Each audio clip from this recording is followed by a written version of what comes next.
오늘 해드릴 이야기는 정말 지금도 철저하게 비밀로 하고 있는 이야기입니다. 주변 사람들에게는 아무한테도 하지 못했어요. 만약 제 이야기가 그 형님 귀에 들어간다면 무사하지 못할 것 같습니다. 구체적으로 말씀드릴 순 없지만 저는 떳떳한 일을 하고 있진 않습니다.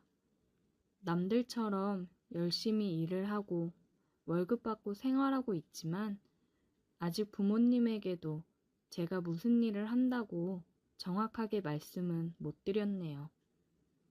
이 일을 하다가 알게 된 형님이 하나 있습니다. 저희 쪽 회사는 아니고 비슷한 일을 하는 다른 회사의 형님이죠. 제가 일 때문에 여기저기 왔다 갔다 하다가 현장에서 만난 형님과 친해졌습니다. 고향도 비슷한 곳이고 몇 번 이야기 나눠보니 남자들끼리 통하는 것도 있고 해서 따로 만나 술도 몇 번 마셔보니 금방 친해지게 되더라고요. 그러다 한 번은 형님이랑 밤 늦게까지 술을 먹다 보니 새벽이 되었습니다. 형님도 엄청 취하고 저도 취해서 형님 보내드리고 저도 집에 가려고 했어요. 대리를 불러서 보내드리려고 했는데 형님이 갑자기 저도 같이 집에 가자고 하더라고요. 술 더 마셔야지 어딜 가냐며 계속 끌어당기면서 엄청 주정을 부리는 바람에 어쩔 수 없이 같이 차를 타고 집에 들어갔습니다. 그때가 새벽 2시가 넘은 시간이었는데 집에 들어가니 형수님이 자다 말고 나오시더라고요. 갑자기 찾아가서 너무 죄송하고 민망했습니다. 하지만 그 상황에서도 형수님에게 눈이 절로 가는 걸 막을 수가 없었어요. 진짜 형수만 아니었으면 바로 전화번호 물어보고 작업을 걸었을지도 몰라요. 그 형님 나이가 40 후반이었는데 형수는 나이가 30대 중반쯤 되어 보이더라고요. 젊고 몸매도 장난이 아니고 얇은 잠옷을 입고 있었는데 제가 많이 취해서 해롱거리고 있는 와중에도 술이 확 깨는 미모였습니다. 형님은 이런 생각을 가지고 있는 제 마음을 아는지 모르는지 술에 취해 형수를 껴안으면서 우리 마누라 엄청 이쁘지? 라고 술주정 부리고 계시고 술 한 잔 더 먹자고 하는 거 형님이 술이 너무 많이 취하셔서 더 마시는 건 무리라고 얼른 들어가 주무시고 저도 가보겠다고 했습니다. 밤도 많이 늦었는데 주무시고 가세요. 빈 방 남는 거 있어요. 이 시간에 택시 잡히지도 않아요. 라고 붙잡는 바람에 하룻밤 신세를 지게 되었습니다. 형수님이 작은 방에 이부자리를 깔아주셨어요. 형님은 이미 안방에서 코를 골며 쓰러져 있었고 형수님과 단둘이 작은 방에 있었는데 진짜 형수님이 너무 예뻐서 정신을 차릴 수가 없었습니다. 이불 깔고 제 잠자리 봐주시느라고 앞에서 왔다 갔다 하는데 정말 형님만 아니었으면 확 한번 안아버리고 싶은 마음을 억지로 누르고 있었어요.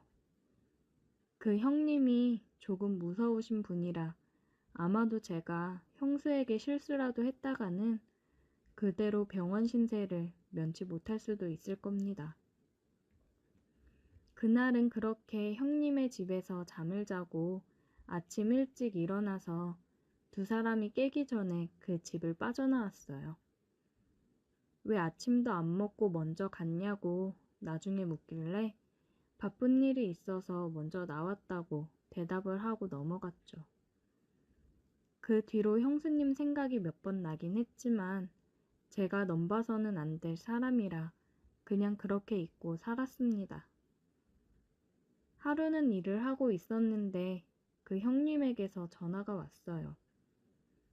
우리 회사에 보내줘야 할 중요한 물건이 있는데 그걸 집에 두고 왔다면서 저보고 자기 집에 들러서 가져가면 안 되겠냐고 하더라고요. 저는 귀찮았지만 형님 집에 가려고 하니 형수님의 모습이 기억나면서 알겠다고 했죠. 형수님 번호를 제게 가르쳐 주길래 잘됐다 싶어서 형수님과 전화해서 미리 인사드리고 이런 이유로 찾아뵙겠다고 말씀드렸고 집으로 향했습니다. 처음 봤을 때 자다 나왔는데도 그 미모를 숨기기 힘들었는데 그날 봤더니 얼굴에 화장도 하고 있었고 옷도 잠옷이 아닌 핫팬츠와 편한 셔츠를 입고 있었어요. 한눈에 보더라도 약간 마른 체형에 몸매 굴곡은 어마어마했습니다. 형님이 어떻게 이런 미인과 살고 있는지 이해할 수 없을 정도였습니다. 그녀가 제게 그래도 손님인데 어떻게 바로 보내냐고 일단 앉아서 차라도 한 잔 마시고 가라 해서 소파에 앉아 있었어요. 차도 가져다 주고 과자도 가져다 줘서 약간 뻘쭘했지만 그거 마시면서 형수랑 대화를 나누고 있었어요. 서로 두 번째 보는 사이라서 어색했지만 형수님이 친절하게 대해줬어요. 차 마시면서 이야기하다 보니 말도 잘 통하고 잘 맞아 시간 가는 줄 모르고 얘기를 나누다가 심부름할 물건을 챙겨서 나왔습니다. 형수랑 많이 가까워졌고 함께 대화를 나누는 게 재미있었어요. 그리고 술 안 마시고 맨정신으로 보니 전보다 더 예쁘더라고요. 그 뒤로 상사병에라도 걸린 사람처럼 자꾸 형수 생각이 나는 걸 떨칠 수가 없었습니다. 전화번호도 알고 있겠다. 따로 연락해서 만나고 싶었지만 형님이 너무 무서워서 그런 마음을 가지면 큰일 난다는 생각이 있었습니다. 그런데 자꾸 형수를 보게 되는 날이 많아지더라고요. 계속 형님 심부름을 하는데 형수님을 통해 물건을 전달받을 때도 많았고 한 번은 밤에 집에서 자고 있었어요. 시간이 새벽 2시쯤 지나고 있었는데 형님에게 전화가 왔습니다. 한밤중에 전화하실 분이 아니라서 무슨 일일까 하고 받았더니 형님이 다급한 목소리로 지금 형수가 아프다고 하니까 집에 좀 가보라고 하시더라고요. 형님은 일이 있어서 부산으로 출장을 와 있는 상태인데 형수가 갑자기 아프다고 하니까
같이 있어 드릴게요.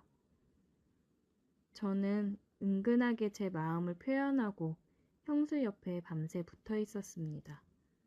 제가 별로 한 건 없지만 형수가 엄청 고마워하면서 그날 밤 병실에서 많은 이야기를 나누면서 더 가까워졌어요. 다음날 퇴원하고 형수를 집까지 데려다 줬는데 너무 고맙다면서 어떻게 그냥 집에 보내냐고 뭔가 사례라도 하고 싶다고 하도 그러길래 솔직히 별 생각 없이 그냥 치킨 한번 사달라고 했더니 바로 시켜줄 테니 집에서 먹고 가라고 하더라고요. 종류별로 2마리를 시키고 생맥주도 시켰어요. 바로 태어난 사람이 치킨에 맥주를 먹어도 되냐 물었는데 자기도 병원밥 맛없어서 치킨 생각나서 죽을 뻔했답니다. 그래서 둘이 형님네 집 거실에서 함께 치킨 먹으면서 술을 마셨어요. 역시 사람이 술이 들어가니까 이전에 하던 이야기들보다 조금 더 진솔하게 서로의 마음에 있는 이야기를 할 수 있었습니다. 혹시나 하는 마음에 형님과는 어떻게 만난 사이냐고 물었는데 약간 씁쓸하게 웃으면서 대답을 피하더라고요. 요즘 형님이랑 사이가 어떠냐고 물었더니 그냥 그렇답니다.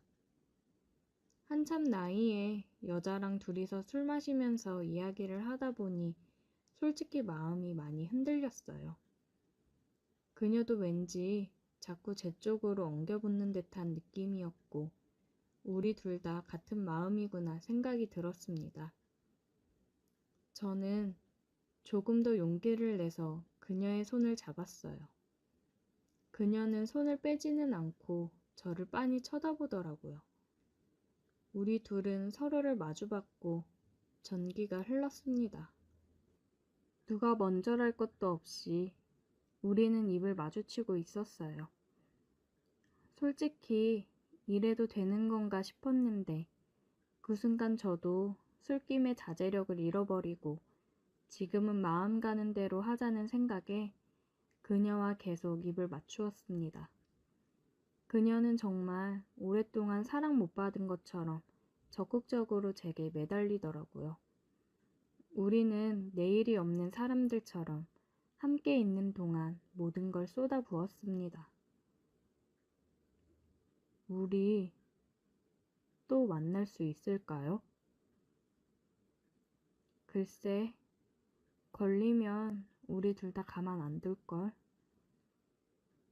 그녀가 말을 하는데 정말 그럴 것 같아서 갑자기 무서워지더라고요. 우리는 따로 연락을 하지는 않았지만 아주 가끔 형님의 심부름으로 집을 가게 되는 날이면 짧은 시간 동안 서로를 애틋하게 느끼고는 합니다. 근데 이제 이마저도 그만해야겠죠. 우리 미래를 위해서라도 그녀와 저는 점점 거리를 두려고 합니다. 오늘의 사연 여기까지입니다. 오늘도 들어주셔서 감사해요. 구독, 좋아요, 알림 설정 부탁드려요.